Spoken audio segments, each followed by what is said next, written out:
for women, perhaps, relationships need to be more solidly grounded on actual physical realities, and for men, it's more about thinking about the dream girl.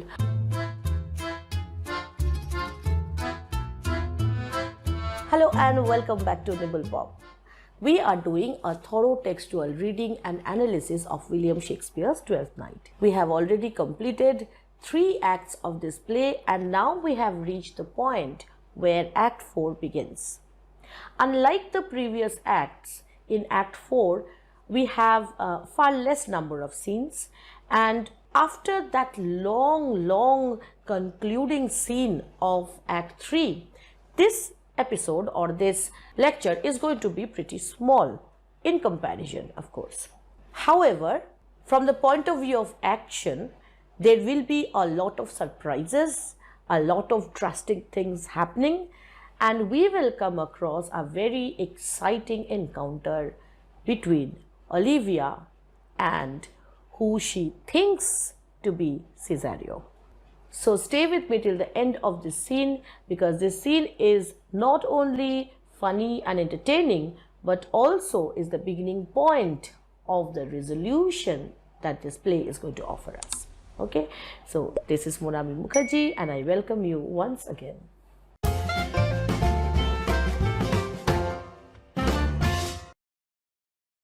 I hope you remember how the previous scene ends.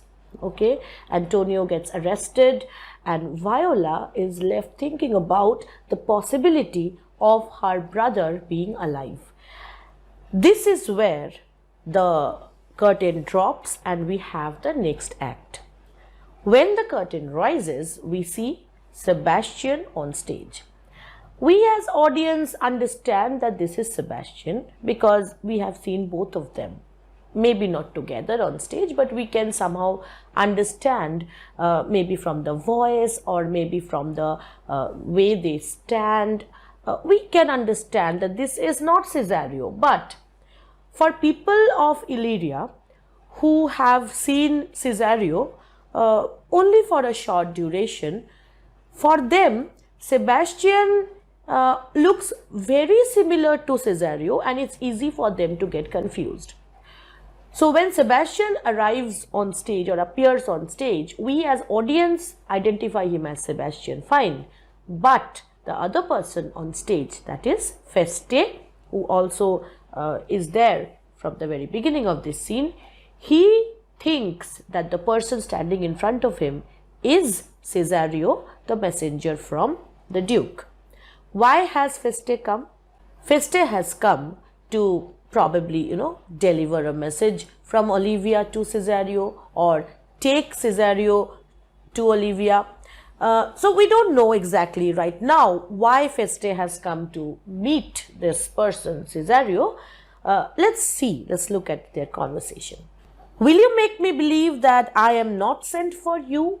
Now, Feste thinks that Cesario must have some idea that Olivia would send a messenger to him. Okay, Sebastian must have shown some surprise. Maybe he has not recognized Feste, which is natural because Sebastian has not yet met Feste. But Feste has already had a conversation with Viola more than once. So he thinks that this guy knows me, but somehow he is looking so surprised. What's the problem here?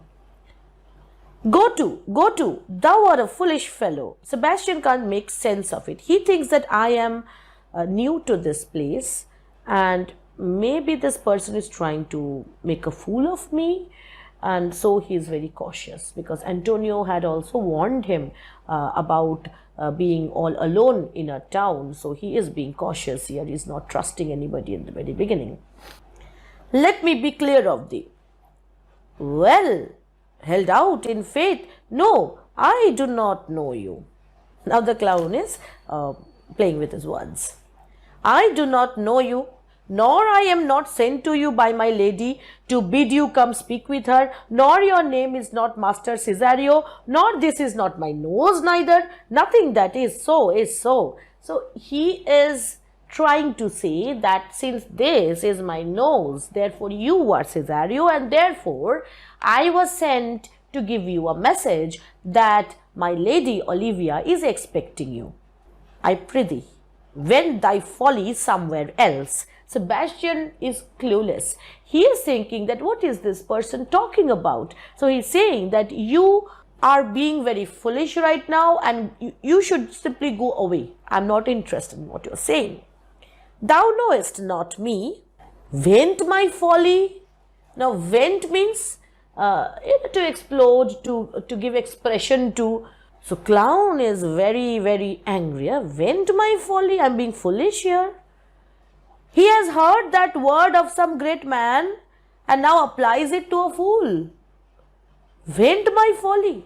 I'm afraid this great lubber, the world, will prove a cockney. Now, cockney is usually, it means a fop or a person who is over pampered, maybe by his parents, by his friends.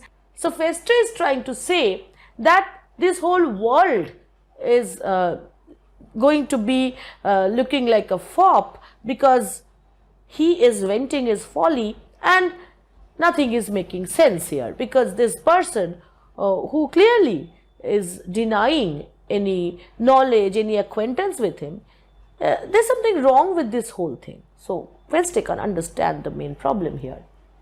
I prithee now, ungird thy strangeness. You please don't give me this attitude that you don't know me. And tell me what I shall vent to my lady. What should I go and express to my lady? Shall I vent to her that thou art coming? So should I go and tell her that you are coming? Sebastian is still clueless.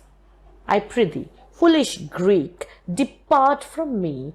Now, when he uses the expression foolish Greek, he is being very close to the expression merry Greek. Usually, this expression merry Greek was quite in fashion those days.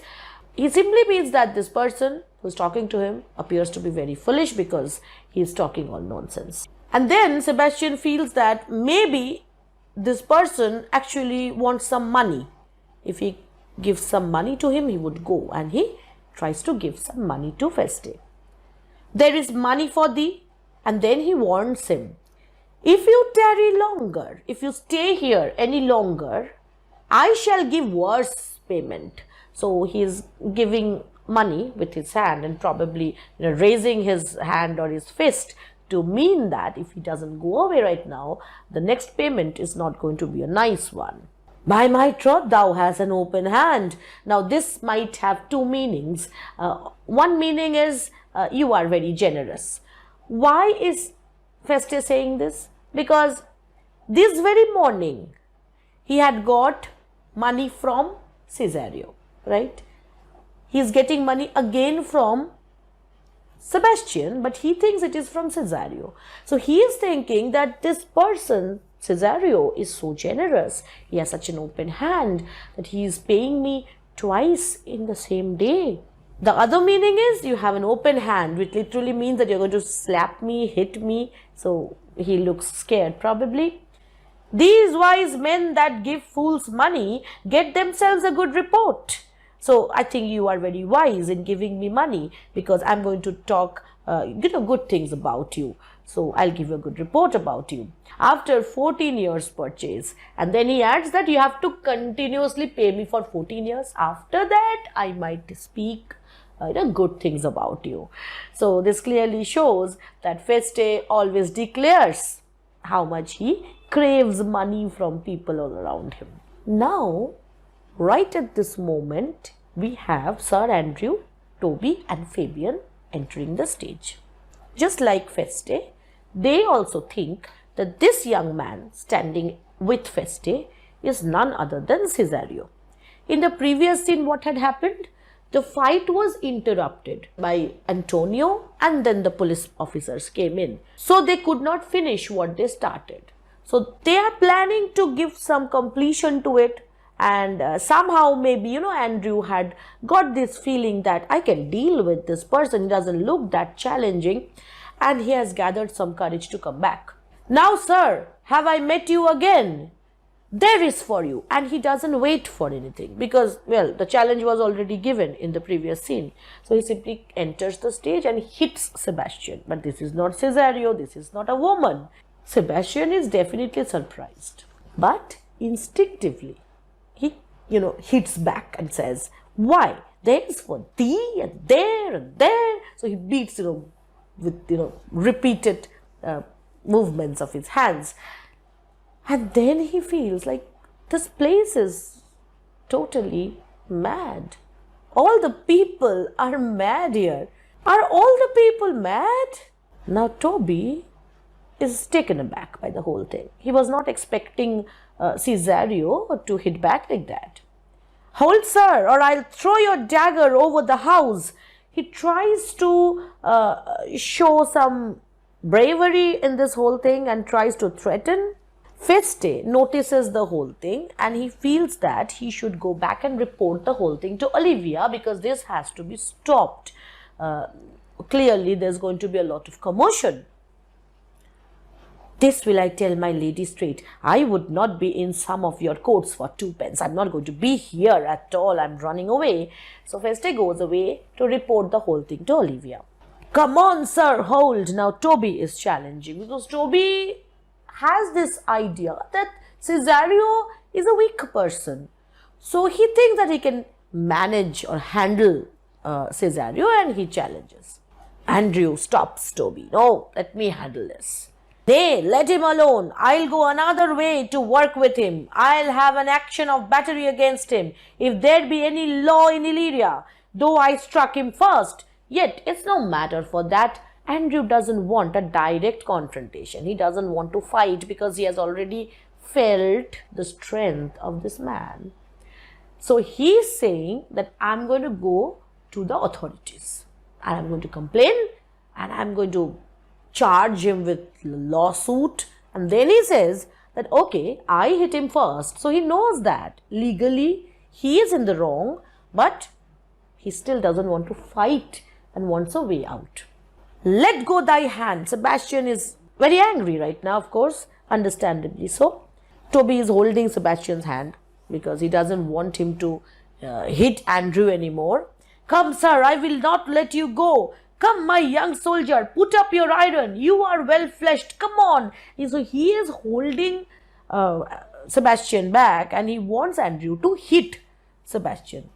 Sebastian struggles and he tries to free himself. I will be free from thee. What wouldst thou now? So he definitely frees himself. He is very strong, it seems. If thou darest tempt me further, draw thy sword. And he draws his sword. Of course, Sebastian is a strong man because he managed to survive the tempest, the shipwreck, and he was floating on a wood plank. This is what we have heard about him in the second scene of this play. So Sebastian has definitely got a lot of strength in him. He might look feminine because he is twin brother of Viola, but he definitely is pretty powerful so far as strength is concerned. So he draws his sword. What?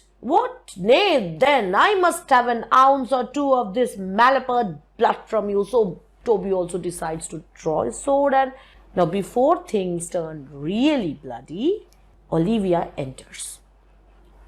Hold, Toby. So when she's entering, Toby is facing Sebastian. Sebastian is facing Toby with swords drawn out. So it's very dramatic on stage.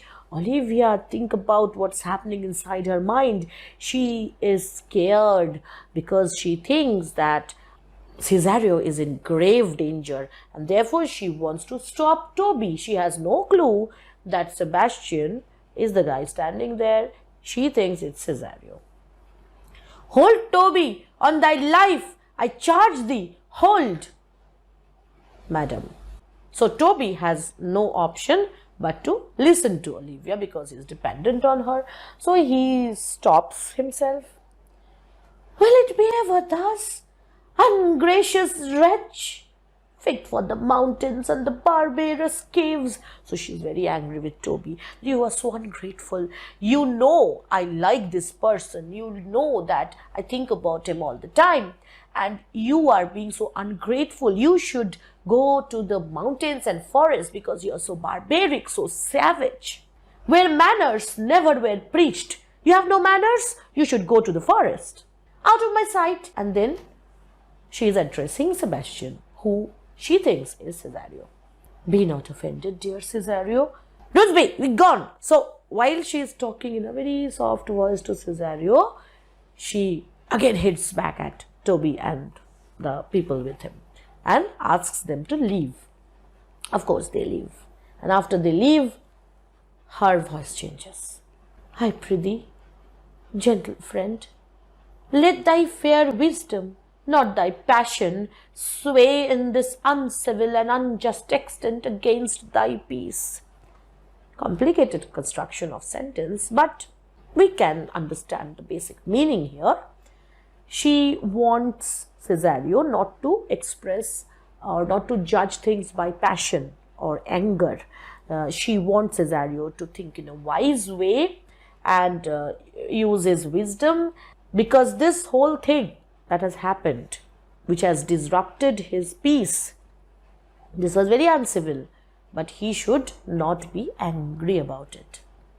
Go with me to my house, and hear thou there how many fruitless pranks this ruffian had botched up.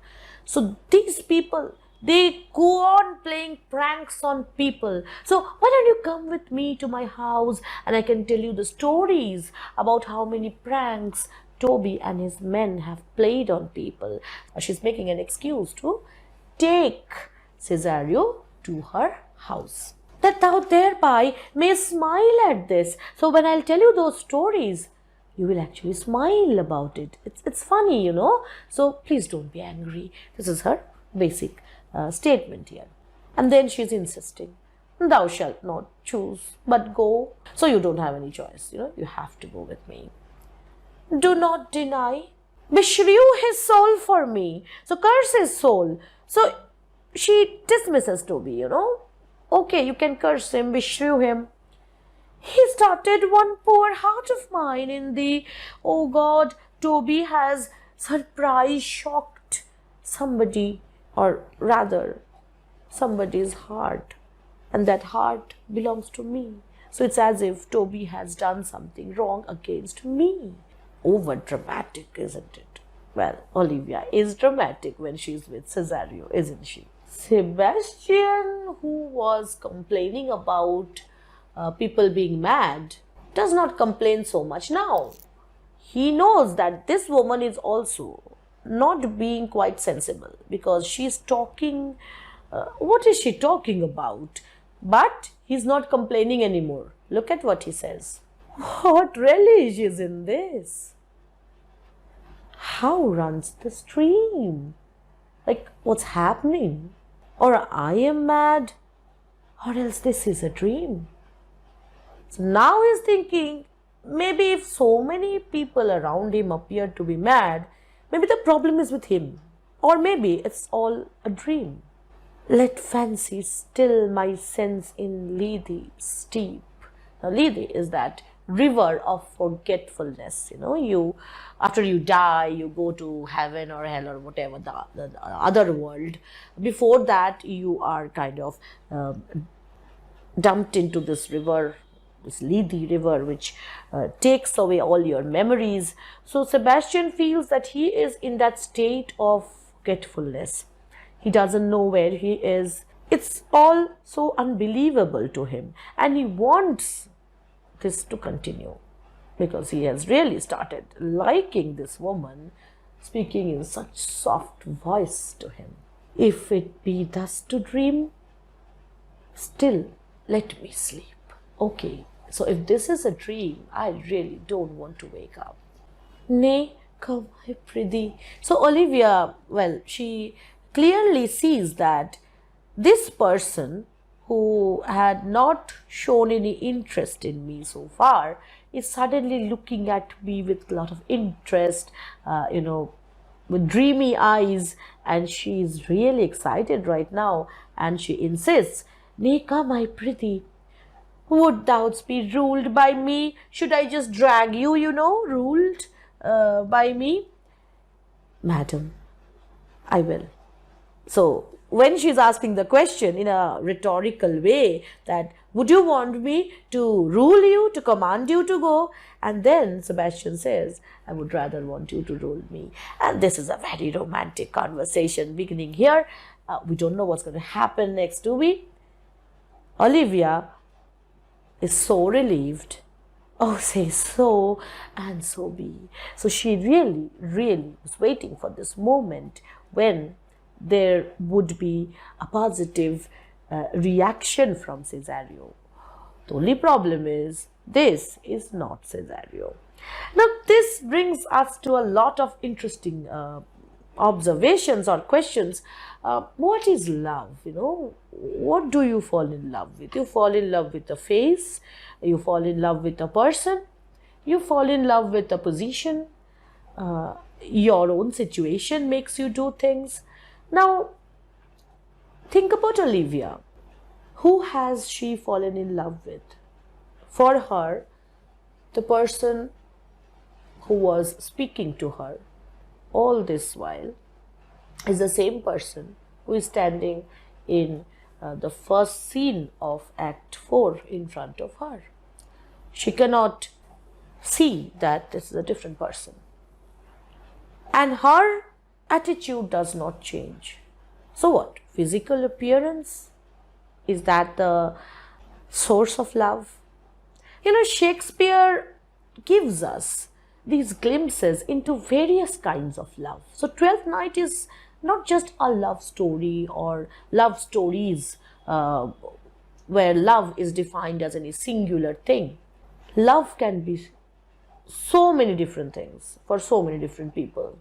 For Olivia, you have to understand that she was, of course, in love with the appearance, because that is the only thing common between Cesario and Sebastian. The personalities are different. Cesario is, very, very negative towards her.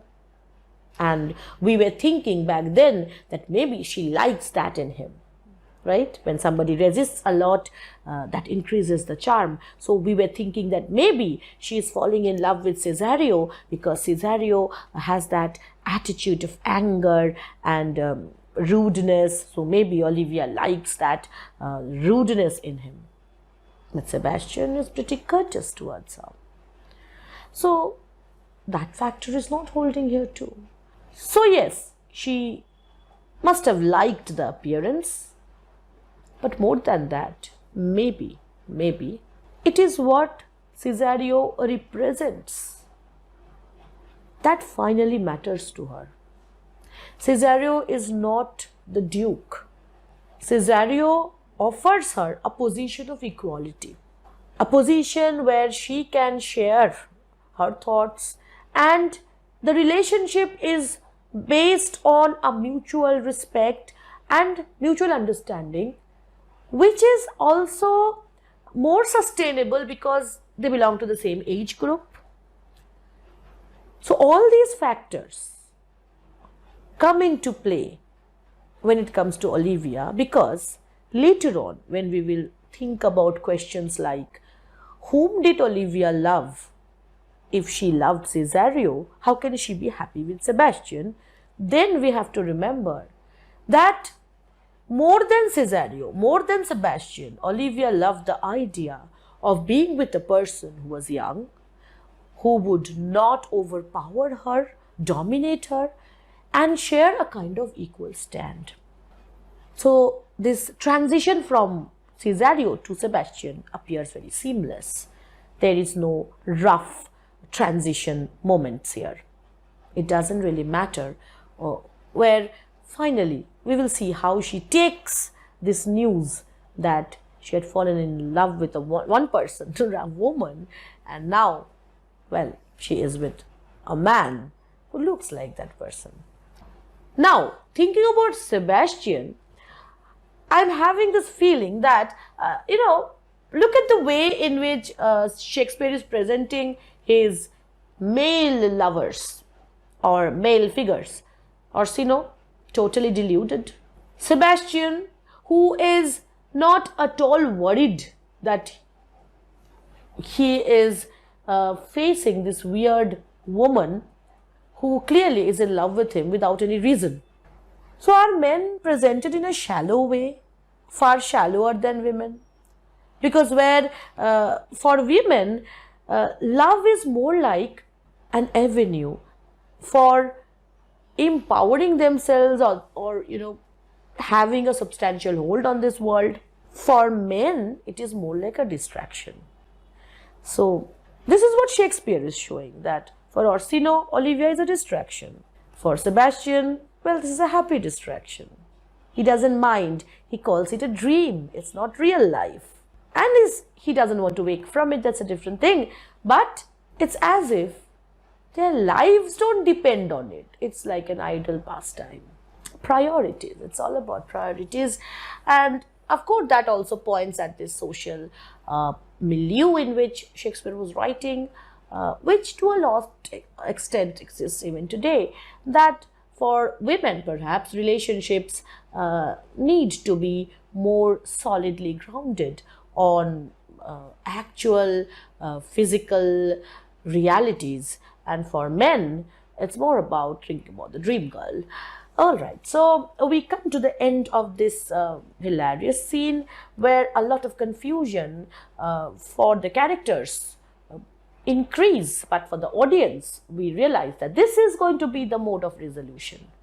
The problem was there at its peak in the climactic scene where Viola realizes that her brother might be alive, and from then on, the movement of the play gets on the path of resolution. Okay, so attaining that moment of resolution. So we will meet the people of Olivia's household in the second scene, which we will take up in our next video, which is going to be a very, very dramatic scene and will evoke a lot of questions in us about the different ways in which Shakespeare negotiates with the genre of comedy, the idea of cruelty being a part inherently connected with comedy. We will come into those things in our next video. I'm very happy that you are with me in this journey. It has been a long series, I know, but we have reached almost the end. Just a few scenes left for us. If you haven't subscribed to our channel, please do so, because that will help you get connected with us. And of course, press that notification icon so that whenever we upload a new video, you will get notified. Usually we upload videos on Fridays and sometimes on Wednesdays too. In case the scenes are long and the editing process goes longer than usual, we usually take a little lapse in time, but we try to stick to this schedule of at least one video per week. And before I sign off, I want to also tell you that you all thank me all the time for, well, things that I quote unquote do for you. But behind what you actually see on screen is a hard work of Shuddho Shantonag, who happens to be a meticulous editor, who thinks that perfection does not come with genius, it comes with real hard work. So I take this opportunity to thank him and tell you once again that NibblePop is about both of us. So this is a team, and we are very happy that you are here with us on our journey. Thank you once again. This is Monami Mukherjee signing off. Till our next video, stay happy, stay subscribed. Bye-bye.